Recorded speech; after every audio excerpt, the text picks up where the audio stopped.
Hey, hot ones. Welcome back to Firefield. It's your girl, Fire. And with me, I have a special guest, Ms. Arthea. And today we're going to be talking about Black women and the importance of mental health. So I want to welcome you to the show. I want to thank you for being brave enough to come on and speak to me about your views on mental health, your experiences and things like that. So again, thank you so much for coming on here. Okay, so I do have a few questions here. So first of all, my first question is, how important do you believe it is for Black women to have good mental health? I think it's very important for anybody to have good mental health, but for Black women, or the Black community as a whole, I don't feel like we take mental health serious. Like, I know a lot of people will just say, just pray about it, or like I've even been told it's just a demon, or the devil's just attacking you. It's always been like a spiritual thing, when it's more to it than that. So I think good mental health is very important. Seeking therapy is very important. It's okay to believe in God, to believe in Jesus, to have whatever religious views you have, and seek mental health. And I think that needs to be discussed in the church. It doesn't need to be just pray about it, because that's not the only healing technique. Amen. Yeah. Amen. Well, thank you so much. I appreciate that. What do you say is your current state of mental health? Right now, I am seeking therapy and I'm taking medication. I've been diagnosed with depression and anxiety, and I was diagnosed in 2017, but I knew that I had mental health issues like as a child, and like I was always kind of like an outcast kind of in school, and kind of like shy and nervous. So I knew I was kind of different, but once I got the diagnosis, I was like, okay, I kind of know what's going on. And I kind of felt like a test dummy, for lack of a better word, with all the medications they were trying. Yeah, but right now I feel like I'm still working on my mental health. I started seeing a new therapist recently. Like I said, I'm still taking medication for the anxiety and depression, and every day it's a journey. It's not like, people say pray about it, like it's just gonna go away. It's every day I'm taking steps to have good mental health. I'm not good at coping with it yet, which I want to work on. That's why I'm seeing a new therapist. So yeah. Let me ask you this. Now, what are you familiar with your trigger points? Some of them, but not all. Not all. Okay. Like, I know for me, one thing is, if somebody says something, like I'm easily offended sometimes, like, and I get easily irritated. So like if somebody says something, they may not even mean anything by it, but it could just trigger me, and I have to step away and collect myself, whether it's at work, whether it's with family, and I have to collect myself so I can act normal, or not go off or fly off the handle, but I just have to make sure I'm in a good state of mind. But I'm not, for me, with all of my trigger points, but I know for one, like if somebody says something, for instance, let me just give an example. If somebody says, do you think you can handle this, or do you think you'll do a good job with that? I immediately question, well, are they questioning my ability or my capability of doing something? Which they could be, but then they could just be asking a question. So me being self-conscious, dealing with my self-esteem issues and depression and anxiety, I just go in like a cycle or like spiral into something else. So, so I have to step away. Yeah. What about you and your trigger points? I know my trigger points. I'm going to share them with you too. Before I share my trigger points, first I would like to say don't forget to share, comment, and subscribe, and share on all your social media platforms as well. So thank you so much for asking that. For me, going to therapy and seeing a therapist and things like that, I have found out that some of my trigger points are being disrespectful. Someone disrespected me. I absolutely do not like being disrespected. Like, don't disrespect me. And what I mean by that, don't try to play with my intelligence. Don't try to downplay my intelligence and think that you're superior than me. I'd be like, deep breath. I'm about to check you. Team, back, when I was younger, before I had figured out my trigger points, it was like I would just like fly off the handle. I go in for the jugular. I wouldn't even care. Like, okay, that's how you want to play, but that's how we're gonna play. Okay, period. Okay. But now I'm just like, when someone does it, now I just say, okay, I see you, and I know I'll place you over here. Yeah. I'll place you over here, and I'll handle you accordingly. So when we have conversation, this is how I'll speak to you. So you'll know I won't disrespect her again. Thank you for recognizing that. And we can carry on from there. That's a good way to do things. I mean, I have been seeing a therapist since 2015. It's 2020. You understand what I'm saying? So it's progress. You have to do the work. It doesn't happen overnight. You know what I mean? And this is the second therapist that I'm seeing. The first therapist that I had, I mean, wonderful. Like, we did homework. She issued me homework, and those assignments were not easy. I had to dig down deep, and like I really had to do the work. And I did the work because I wanted better mental health. You know what I mean? And that's why I'm still seeing a therapist and still wanting to, of course, get better. That's all. I want to be in my best state of mind. I want to be able to just, you know what I'm saying? Like, okay, I'm not worried about that. I'm good with me. And so I'm at that state. I'm somewhat there. Where I'm like, I'm good with how I am. So there's not much. Okay, there's not much. I don't let that person. That expression, never let them see you sweat.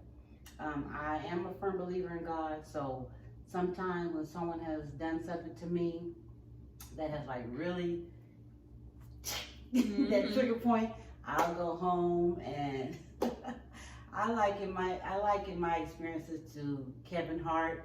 I just have to share this. The reason why I say I liken my experiences to Kevin Hart, I'm all about being transparent, period.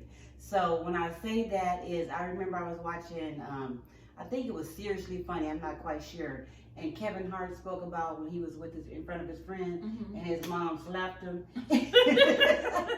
And he went into the bathroom. He's like, in front of my friends, you gonna smack me? So for me and my relationship with God is real like that. Like, when I go and I get in my house, I'll be like, God, you already know. God, you already know what it is.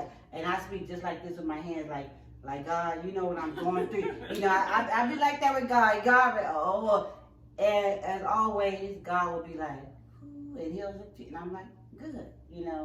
One experience that I can share with you, like when I was breaking down in tears at home, because when I first started going to this particular church, and one of the sisters, I wasn't familiar with the credo of the church and all that stuff, you know what I mean? And so this one particular sister, she would always find a beeline to come to me and say something like, why you wear that to church? You know what I mean? And it's like, okay, so my money wasn't long like yours, my fashion, just be careful. Y'all in the church, cut it out, because y'all just doing the most. Stop, okay? And so for me, I didn't, be a lioness, and no, I went home and I was like, God, you already know, you know what it is, God, like, and I was like, God, if she got a problem with how I dress, why she don't offer to take me shopping, or why she hand-me-downs, whatever, that's how I would be talking to God, like, why you worry, one thing I did say to God, I can remember, was like, why are you worried about how I'm dressed, and why you not worried about your relationship? Like, you know, that's how I be. Like, that's something I could have probably said to her in that moment. And then we would have been thrown out the church. You know what I'm saying? But anywho, but you know, now with my therapy and doing my homework, I'm able to have an amicable conversation with her, you know what I mean? And say, I love you. You know, I can see you for who you are, and we can just move on. We good. So, you know, again, don't forget to share, comment, and subscribe. And another thing that I believe we want to talk about is the importance of finding a good therapist. You know, definitely. Your first one may not be boom. You know, I found the one. It may take a few trial and errors. Right. Now you may go to someone and you may hit it off, but it's not always the first person that you find. It may not be the best fit for you. Right. Because I know I've been through a lot of therapies. Right. A lot of therapies. I can't even count. Right. Well, that's okay. I'm on my second one, and in the process of being on my second one, I'm looking for another one. Okay. And another one. You heard me? That's my Geico commercial right there. And I love that commercial. But that's just how I am. But you know, but there's nothing wrong with that because I think I read somewhere where they were saying that sometimes even if you find a good therapist, they may just be good to help you through one thing or you know certain issues. Like if you're dealing with some type of traumatic experience, you may go see a therapist who specializes in PTSD, and once you know heal from that or feel like you're in a good space, you may need to go somewhere else. You may need to work on some kind of sexual trauma or some kind of relationship therapy. I mean, it's different therapists out there. I mean, that specialize in different things. So, and again, there are a lot of great therapists out there, and so the reason for us having this conversation is to let y'all know, you know, to go out and find those therapists, you know, to go out and get better, you know, be those kings and queens. You understand what I'm saying? Especially right now, that the climate that we're in right now, you know, with COVID and the Black Lives Matter and just the police brutality and all this stuff. Yeah, I mean, it's very important so that way we can be in a strong mental state of mind, and that's what we want for not only for ourselves but for all our brothers and sisters. Period. You know what I'm saying? So I think I have a couple more questions. Let me see. So we already spoke about your history of mental health issues. Yes. Yeah. Okay, and so, and we already talked about how critical it is to have a good therapist. I will say this though, like when seeking therapy, just make sure that you advocate for yourself. Like if you don't understand something, just ask for more information. Don't let people like put labels on you or a diagnosis on you that you don't even understand. Because I was seeing a psychiatrist at one point and they were trying to say that I was bipolar. It's nothing wrong with the diagnosis of bipolar if that's what if that was accurate, but it wasn't accurate. Like they were treating me as I was bipolar, like giving me bipolar medication and all of that, which of course I'm not going to get better if you're treating me for something and that's not what I have. So just make sure that you ask questions, you get educated, and if you have family and friends that are dealing with mental health issues, just get involved, you know, get educated with them and support them because it's real.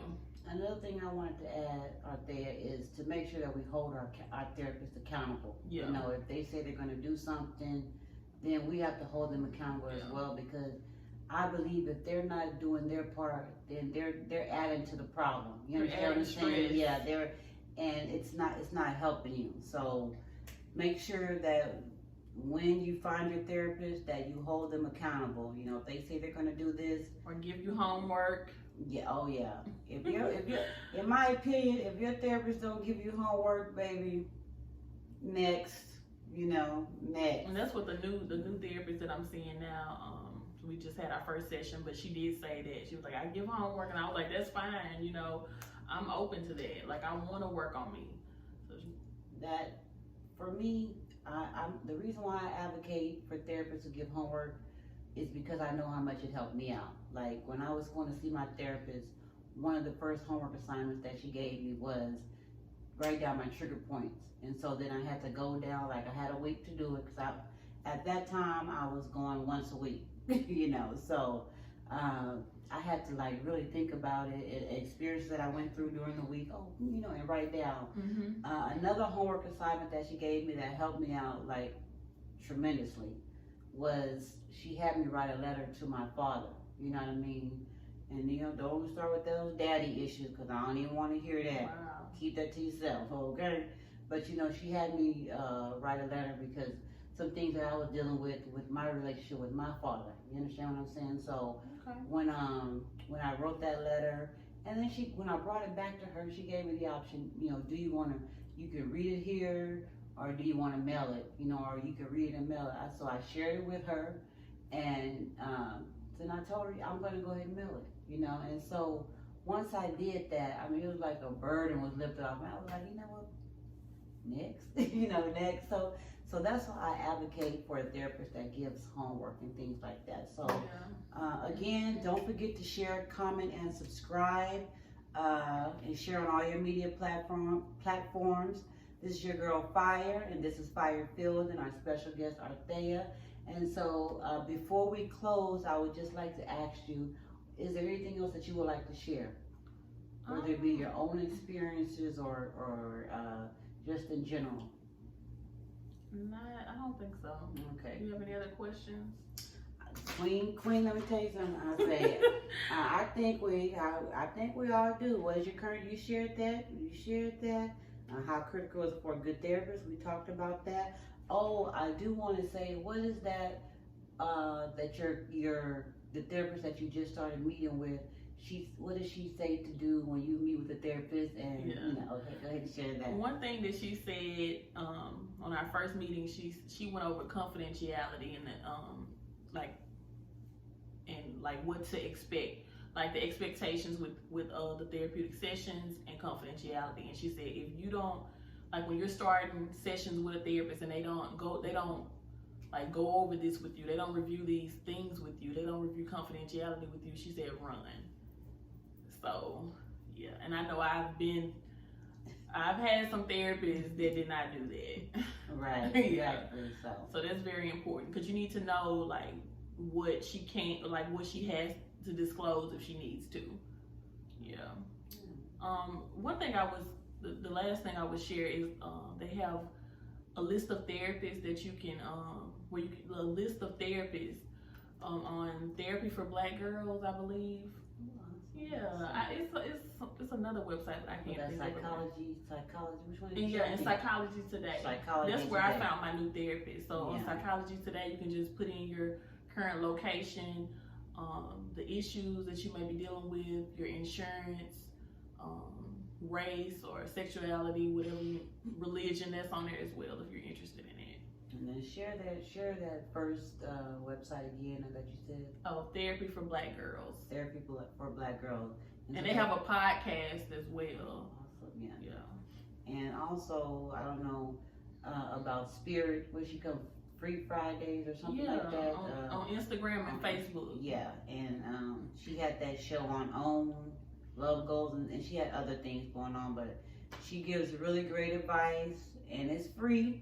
So you just tune in on Fridays. It's really good. Yeah, so again, thank you so much for being brave enough, for coming on and share with me and things like that. So again, this has been your girl Fire, and this has been Fire Field. So don't forget to share, comment, and subscribe, as well as stay tuned for more awesome videos. As you know, I'm always going to come with you and be transparent. So, bye. Bye.